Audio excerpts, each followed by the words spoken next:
For decades, the St. Valentine's Day Massacre has been the stuff of history and Hollywood. To this day, the murders in a garage which stood here at 2122 North Clark still loom as the most notorious unsolved crime in Chicago history.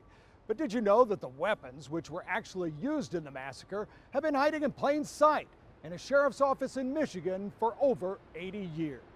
These are the two Thompson submachine guns that were used in the St. Valentine's Day Massacre on February 14th, 1929 at 2122 North Clark Street in the city of Chicago. To understand how the guns came to be in Michigan, you have to go back to that terrible day when 7 men associated with the Bugs Moran gang were gunned down in the Clark Street garage. The St. Valentine's Day Massacre was off the charts as far as the violence went. While it was naturally assumed that Moran's rival Al Capone was behind the killings, police could never definitively pin the murders on anyone.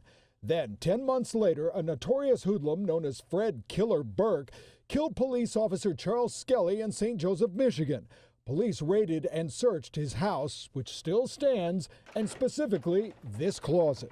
And the officers were astounded by what they found. And it was an arsenal that included these two guns, along with many other guns. Two machine guns attracted a lot of attention. Enter a Northwestern University professor named Calvin Goddard, who was developing what was then the brand new science of ballistics. He test fires the two guns. He has the shell casings and the bullets from the crime scene, and he does his comparison, and he confirms that these were the two guns. Burke was finally found and arrested 18 months after the St. Joseph shooting. Lots of cities wanted him, but it was Michigan which eventually put Burke on trial and where he died in prison.